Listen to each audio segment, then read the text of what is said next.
स्वागत है आपका आज की क्लास में। पिछली क्लासेस में हम लोगों ने देखा था ऋग्वैदिक कालीन सामाजिक, राजनीतिक, आर्थिक इन सब स्थितियों के बारे में। क्या था उनका जीवन, कैसे रहते थे, कहाँ रहते थे।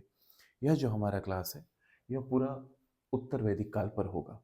ठीक है, तो देखिए हमने सब कुछ चीज़ें जो पढ़ी है ना उसी का ये अगला क्रम है। तो हम लोग ठीक उसी तरह से पढ़ते हुए चलेंगे। तो इसको हम लोग क्या करेंगे, इसको पहले बांट लेते हैं कि हम लोग इसमें पढ़ेंगे क्या क्या। पहले पढ़ेंगे इसमें राजनीतिक जीवन।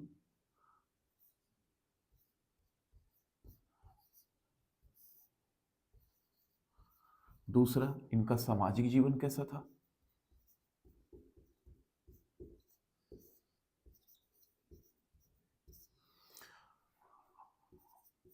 आर्थिक जीवन कैसा था।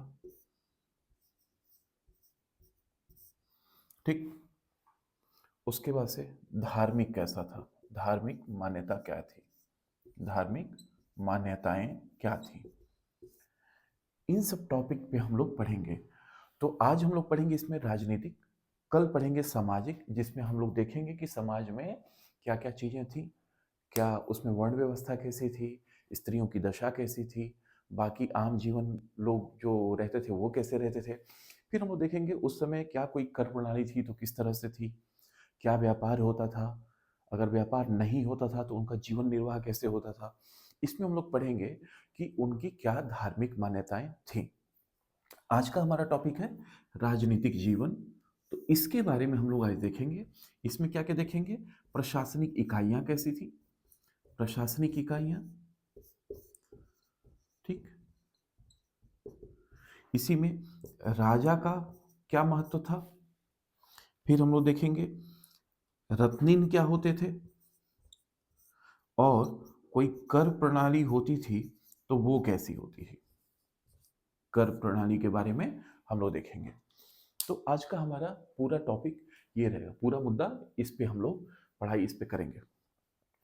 अब देखिए, सबसे पहले जब हम लोग हिस्ट्री जब पढ़ना स्टार्ट किए तभी से हम लोग देख रहे हैं कि उस काल की जानकारी हमें कैसे मिलती है। ठीक, हमारा पहले यही यहीं से तो स्टार्ट होता है कि आखिर में इस काल की जानकारी हमें कैसे मिलती है। तो ऋग्वैदिक काल के बारे में हम लोगों ने पढ़ा कि उसकी जानकारी हमें ज्यादातर किससे मिलती है, ऋग्वेद से मिलती है।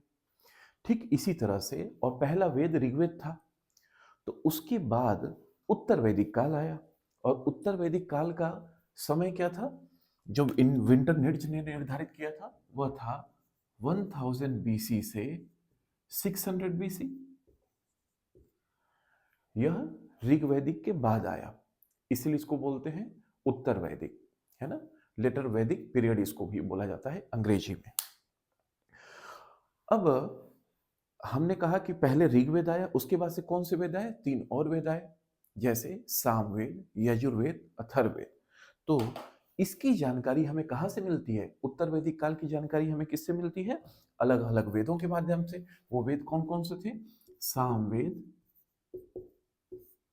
यजुर्वेद, अथर्ववेद,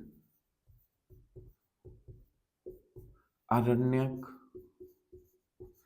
उपनिषद। इन सब चीजों से यहां यहां से हमें इस काल की जानकारी मिलती है। अब क्या जानकारी मिलती है, उस उन हर एक जानकारियों को हम एक जगह पर लेकर चलेंगे।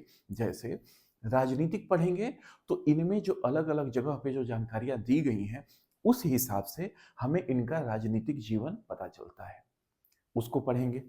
फिर इनमें सामाजिक जीवन कैसा बताया गया है वो पढ़ेंगे, इनमें आर्थिक जीवन कैसा बताया गया वो पढ़ेंगे, इनमें धार्मिक मान्यताएं क्या बताई गई हैं वो पढ़ेंगे। तो आज का चूंकि हमारा टॉपिक है राजनीतिक जीवन, तो इन तीनों को मैं हटाता हूं, और ये तीनों जो हैं ये आगे हम लोग अगली क्लासेस में कवर करेंगे। एक एक करके चलते हैं ताकि आपका कॉन्सेप्ट क्लियर रहे। अब देखिए, राजनीतिक जीवन में है प्रशासनिक इकाइयां। प्रशासनिक इकाइयां मतलब, जैसे हमने ऋग्वेद में पढ़ा था, पहले क्या होता था, जैसे कुल होता था, कुल के बाद से ग्राम होता था, ग्राम के बाद से विश्व होता था, और विश्व के बाद से क्या होता था, जन। क्या क्या होता था, एक बार रिकॉल करिए, कुल, ग्राम, विश्व और जन। अब बताइए, धीरे धीरे धीरे धीरे क्या इनकी जनसंख्या नहीं बढ़ी होगी? बढ़ी होगी ना। तो क्या है कि हम लोग याद इसमें नहीं करते हुए चलते हैं, समझते हुए चलिए। इतिहास अपने आप ही सारी चीजें आपको दिमाग में बैठ जाएंगी, तो आसानी से याद भी हो जाएगा। बहुत ज्यादा जोर नहीं देना है। यह ऋग्वेद में था। क्या था? कुल, ग्राम, विश्व और जन, ये प्रशासनिक संस्थाएं थी, इकाइयां थी। ठीक। और जब जैसे जैसे जनसंख्या बढ़ी तो क्या हो गया? यही जन, मैंने बोला था, क्या हो जाएगा? जनपद हो जाएगा। जनपद। ठीक। इसका मतलब यहां से यह समझ में आया कि जो छोटे छोटे जो कबीले थे, वह कबीले बड़े कबीले का रूप ले लिए, और बड़े कबीले कबीले न रहकर धीरे धीरे जन, और जन से जनपद हो गए, और यहीं से जनपद अस्तित्व में आ गया। अब जब हम लोग 6ठी शताब्दी ईसा पूर्व में लास्ट में जाएंगे तो देखेंगे यही जनपद महाजनपद में बदल गए। क्योंकि छोटे छोटे, जैसे आप लोगों ने देखा होगा ना, कभी कहीं गए होंगे तो देखे होंगे, एक बड़ा शहर, मान लीजिए एक बड़ा शहर है, वहां से 8-10 किलोमीटर दूरी पे, 15 किलोमीटर दूरी पे एक छोटा सा क्या होता होगा, एक छोटा सा कस्बा रहता होगा। लोग पहले वहां जमीन लेते होंगे, जो होशियार लोग रहते हैं वहां जमीन लेते हैं, और धीरे धीरे 5-10 साल में ऐसा होता है कि उस बड़े शहर और छोटे कस्बे के बीच की मतलब अंतर ही समझ में नहीं आता है, इतना ज्यादा भर जाता है। क्यों? क्योंकि जनसंख्या बढ़ गई। तो ठीक ऐसे ही जो कबीले थे वो धीरे धीरे बड़े जन और जनपद का रूप ले लिए। तो इसमें प्रशासन इकाइयों में क्या आ गया? ये जनपद आ गया। और इसी में क्या हो गया, जनपद में जैसे जो छोटे छोटे, मैंने बोला कि जो इकाइयां थी, जैसे जो इसमें कबीले थे, क्या उनके कोई एग्जाम्पल भी हैं क्या? तो हाँ हैं। कौन सा एग्जाम्पल है? तो जैसे देखिए, इसमें एग्जाम्पल आपका है, जैसे पुरु और भरत। पुरु प्लस भरत, कबीले मिलकर क्या बन गए? यह कबीले मिलकर बन गए कुरु। यह कबीले मिलकर क्या बन गए? कुरु। एक ऐसे ही एक और भी था, वो क्या था? तुर्वश और क्रीवी। तुर्वश और क्रीवी। तुर्वश और क्रीवी, यह मिलकर क्या हो गए? पांचाल। इनको याद रखिएगा, हो सकता है कभी पूछते। पुरु और भरत मिलकर कुरु, और तुर्वश और क्रीवी मिलकर क्या मिला है? मिल गए, बना पांचाल। ये क्या थे? ये कबीले थे, और ये क्या बन गए? प्रदेश बन गए, जनपद बन गए। तो यहीं से ये जनपद बनना स्टार्ट हो गए। इसके बारे में और भी अलग अलग जगहों पे जानकारियां मिलती हैं। जैसे कुरु, ये वही है जो कुरुक्षेत्र के आसपास का है। वही कुरु जन जहां पर रहते थे, जिस क्षेत्र में रहते थे, वही कुरुक्षेत्र बन गया। ठीक। शुरुआत में उनकी राजधानी इंद्रप्रस्थ थी, बाद में अभी जो दिल्ली है तो वहीं का क्षेत्र है कुरु। पांचाल ये अलग ऐसे ही बन गया। ठीक। तो ये थी प्रशासनिक इकाइयां।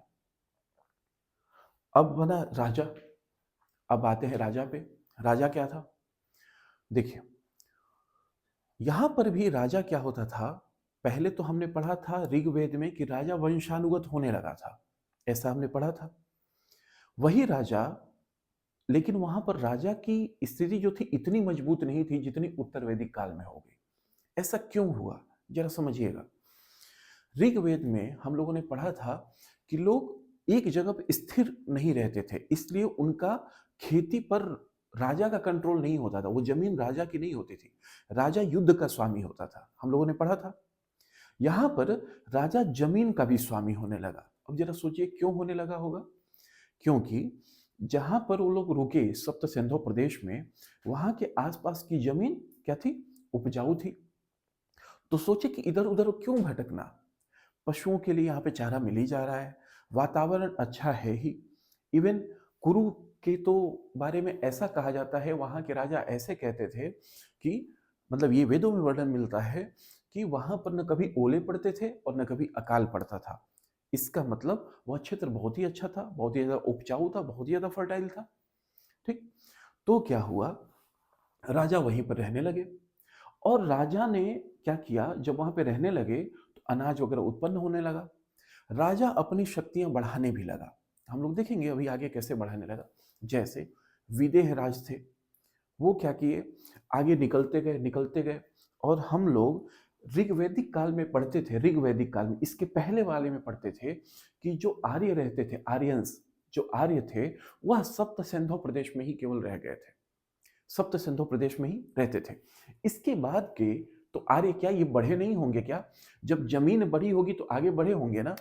तो अब क्या हुआ, यहां पर देखिए, जैसे मान लीजिए कि ये ये भारत का एक रफली मैं एक ड्रॉ कर रहा हूं, ये सप्त सिंधु प्रदेश का ये क्षेत्र था आपका। यहां से धीरे धीरे पूरब की तरफ बढ़ने लगे, और पूरब की तरफ बढ़ने लगे तो ये धीरे धीरे यहाँ पे गंगा यमुना का दोआब भी पड़ा। दो आब, आब मतलब पानी को कहते हैं, और दो आब मतलब दो पानी के बीच का क्षेत्र, इसलिए उसको दो आब कहा जाता है। ठीक, ये दो आब ये आगे बढ़ने लगे, और आगे बढ़ते बढ़ते ये सदा नीरा तक पहुंच गए। सदा नीरा मतलब गंडक नदी, इसको क्या बोला जाता था? सदा नीरा। यहां पहुंच गए। कहा जाता है कि विदेह राज अपने पुरोहित को लेकर आगे बढ़े और वहां जंगलों को जलाते हुए आगे बढ़े। एक तरह से सांकेतिक रूप में था कि मतलब जंगलों को साफ करते हुए लोग आगे बढ़े, लेकिन वह सदा नीरा के जल को नहीं जला सके, मतलब गंडक को नहीं जला सके। मतलब क्या था? पेड़ बड़े बड़े थे, उनको काटते, उनको जलाते, जहां काटने लायक था काटते, क्योंकि उसमें लोहे का आविष्कार नहीं हुआ था। तो ये आप लोग समझिएगा, लोहे का आविष्कार नहीं हुआ था तो बड़े बड़े पेड़ उनसे नहीं कटते।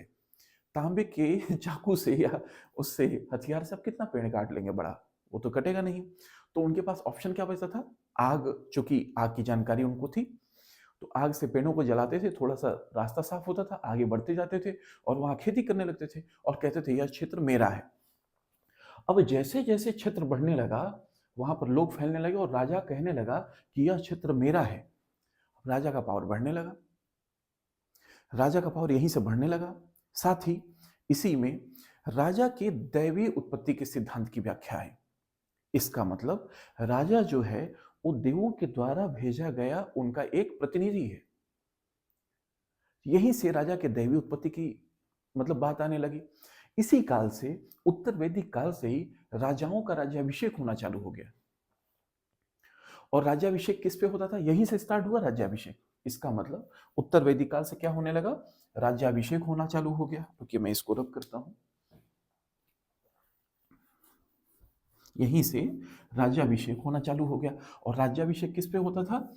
ये होता था बाघ की छाल पर। आप लोगों ने पुराने अगर कोई वीडियोस वगैरह देखे होंगे, यदि कोई सीरियल, तो उसमें देखे होंगे कि बाघ की छाल पर राजा बैठा हुआ है ना? तो राज्याभिषेक वहीं पर होता था। और राज्याभिषेक होने के पहले भी, उसके पहले कुछ मतलब अनुष्ठान होते थे। ठीक, वो अनुष्ठान आपके यजुर्वेद में भी मिलते हैं। और अनुष्ठान कैसे होते थे? जैसे राजसूय यज्ञ होता था, राजसूय यज्ञ। अब यह क्या होता था? इस यज्ञ को करने के बाद ही राजा क्या होता था? गद्दी पर बैठता था। और वो गद्दी मतलब किसकी? बाघ की छाल वाले गद्दी पर। ठीक, वो पावर को प्रतिबिंबित करता था। इसके बाद से राजा और कुछ करने लगा। क्या? अश्वमेध यज्ञ। अश्व को मेधा जाता था, मेध यज्ञ। इसमें क्या होता? राजा अपना घोड़ा छोड़ता था, उस पर राजा का जो राज चिन्ह लगा रहता था वो लगा रहता था, और घोड़ा अलग अलग क्षेत्रों से होकर जाता था। यदि किसी ने उसमें प्रतिरोध नहीं किया, मतलब उस घोड़े को यदि किसी ने नहीं रोका, तो यह मान लिया जाता था कि वह क्षेत्र राजा का क्षेत्र है। और यदि किसी ने रोक लिया तो माना तो राजा उनसे लड़ाई करता था, जिसने घोड़ा रोका उससे। ठीक, तो अश्वमेध यज्ञ का वर्णन महाभारत के 14वें पर्व में भी है। ठीक, अश्वमेध पर्व में, इसमें जिसमें बताया गया है कि युधिष्ठिर ने भी अश्वमेध यज्ञ किया था। ऐसे ही रामचरितमानस में भी उसका मिलता है वर्णन कि उत्तरकांड में जब क्या हुआ था कि राम और लक्ष्मण जी ने जब अयोध्या से अपना घोड़ा छोड़ा, तो हर जगह से तो दौड़ता हुआ निकल गया, लेकिन लव और कुश ने उसको पकड़ लिया। ठीक, तो वहां भी वर्णन मिलता है। इसके बाद से एक और था, वाजपेयी यज्ञ। वाजपेयी यज्ञ, इसमें क्या होता था? राजा, रथों की दौड़ होती थी। वाजपेयी यज्ञ में रथों की दौड़ होती थी, और राजा के जो सहयोगी होते थे वो कोशिश करते थे कि राजा जीत जाए। तो इन सब के माध्यम से क्या दिखाया जाता था? राजा बहुत ही ज्यादा पावरफुल, शक्ति संपन्न है। यह होता था। तो जैसे आजकल में नहीं देखते हैं, जैसे मान लीजिए कहीं एमएलए का चुनाव होना है, कहीं या सांसद का चुनाव होना है, एमपी का, जो प्रत्याशी हैं ऑलरेडी कई बार जीते रहते हैं, उन्हीं को तो टिकट मिलता है। तो उनके साथ आपने देखा होगा बहुत सारे लोग मोटरसाइकिल लेके उनके सहयोगी निकल जाते हैं, अपनी अपनी गाड़ियां लेकर निकल जाते हैं। क्यों? क्योंकि उनको जिताने के लिए। और इससे क्या होता है, जितनी बड़ी संख्या, जितने ज्यादा सहयोगी, उसका पावर उतना ही दिखता है कि अरे बताओ, मतलब भैया जी जा रहे हैं, ऐसे टाइप का, है ना। तो उनका माहौल बन जाता है। कुल मिला जुलाकर राजा उस समय माहौल बनाने के लिए यह सब सारे यज्ञ करते थे। तो यह था। अगला देखिए पॉइंट, रत्निन। रत्निन, कभी पूछ दिया आप लोगों को कि रत्निन, उत्तर वैदिक काल में रत्निन क्या होते थे। तो रत्निन ये समझिए कि बड़े जो पदाधिकारी होते थे उनको रत्निन कहा जाता था। अब इन बड़े पदाधिकारियों में कौन होते थे, जैसे मान लीजिए पुरोहित हो गए, उसके बाद से जो उनकी पटरानी हो गई, जो राजकुमार हो गए, जो सेनापति हो गए, जो सारथी हो गए, ऐसे ऐसे लोग मिलाकर 12 लोग होते थे जिनको रत्निन कहा जाता। रत्न से समझिए, है ना, कहा जाता है कि जैसे 9 रत्न टाइप की बात नहीं आती है कि रत्न है, उनकी तुलना रत्नों से होती है। ठीक उसी तरह से ये बड़े पदाधिकारी हुआ करते थे, ठीक, उनको रत्निन कहा जाता था। क्या होते थे? बड़े पदाधिकारी, पदाधिकारी, ठीक। और कितने थे इसमें? 12 थे। अब आती है बात कर प्रणाली की। देखिए, ऐसा कहा गया कि राजा के पावर बढ़ने के पीछे कहीं ना कहीं एक बहुत बड़ी चीज थी, कर प्रणाली की। ऋग्वेद, इसके पहले वाले लेक्चर में हम लोग देखते थे कि जो कर प्रणाली थी वो स्वैच्छिक थी। मतलब राजा को लोग अपनी इच्छा से जो होता था वो ले जाकर दे देते थे कि अरे आप राजा हैं, आप हमको सुरक्षा प्रदान करते हैं, हमारे पशुओं को आप क्या करते हैं कि उनको जो उनकी देख रेख करते हैं, कोई चोरी करता है तो उसको पकड़वाते हैं। या और राजा भी बहुत उच्च कोटि का होता था, वो लग कहता था नहीं चलो ठीक है, आप जो लाए वो स्वीकार कर लेता था। लेकिन उत्तर वैदिक काल में कर प्रणाली नियमित हो गई। क्या हो गई? कर प्रणाली नियमित हो गई। मतलब आपको देना ही है, you don't have any other option. It means it shows कि राजा बहुत ज्यादा पावरफुल हो गया। क्या प्रदर्शित करता है कि राजा का पावर बहुत ज्यादा बढ़ गया। आपके पास ऑप्शन नहीं था कि आप, मतलब आप खुद ही समझ लीजिए कि जब उनके रथों की दौड़ हो रही है तो उनके सहयोगी साथ दे रहे हैं कि अरे भैया जी, मतलब जैसे अभी के समय के, तो उस समय भी देते होंगे नहीं हमारे राजा जी जीत जाए। तो उस समय क्या होता होगा, उसके पास अगर वो कह दे कि हमें टैक्स देना है तो कोई मना कर पाएगा क्या? और उसके बाद से क्षेत्र भी बड़ा हो गया उसका। तो क्षेत्र बड़ा हो गया, कर प्रणाली राजा ने यहाँ पर नियमित कर दिया। स्वैच्छिक नहीं था, ऐसा नहीं था कि मतलब आप अपनी इच्छा से, आपको देना ही देना है और कोई चारा नहीं है। तो देते थे। कितना देते थे? तो इसके लिए कुछ जगहों पे दिया हुआ है कि 16वां भाग। कितना देते थे? 16वां भाग। यही आगे जाके हम लोग मौर्य प्रशासन में देखेंगे कि राजा शतभागी हो गया। शतभागी मतलब छठा भाग, राजा को जो उपज का 6वां भाग, या कोई अगर व्यापार करता था तो मुनाफे का 6ठा भाग। तो 16वां भाग मतलब जैसे मान लीजिए अगर कहीं 100 किलो अन्न का उत्पादन हो रहा है तो लगभग इसको 16 से डिवाइड कर लिए, लगभग 6 किलो कुछ आएगा। उतना राजा को ये लोग को देना है। अगर कोई दूध उत्पादन कर रहा है तो अगर मान लीजिए उस हिसाब से, आंकड़ा आप लोग समझ लीजिए, इस हिसाब से देना होता था। इन सब चीजों के वजह से राजा की पावर बहुत बढ़ गई। तो राजनीतिक जीवन तो इस तरीके से था कि राजा पूरे माहौल में आ गया, दरबार कभी कभी लगता था, ठीक। और ऐसे उसमें रत्निन, बड़े बड़े पदाधिकारी उसमें भाग लेते थे। राजा अलग अलग क्या करता था, यज्ञ करता था, और यज्ञों के माध्यम से अपनी शक्ति को और ज्यादा प्रदर्शित करता था और बढ़ाता भी था। तो यह था उत्तर वैदिक काल का राजनीतिक जीवन। कुछ कुछ चीजें और भी आएंगी इसमें की, तो वो सामाजिक जीवन को कोरिलेट करके पढ़ना होगा। हम लोग उसमें भी पढ़ेंगे, आर्थिक वाले में भी पढ़ेंगे, धार्मिक वाले में भी पढ़ेंगे। तो कुल मिलाजुला कर मोटा मोटा यह था उत्तर वैदिक काल। अब इसके प्रश्न को हम लोग जब सारा टॉपिक कर लेंगे तो उत्तर वैदिक काल के प्रश्नों को भी हम लोग देख लेंगे। ठीक है, तो आज के लिए इतना ही। Thank you so much.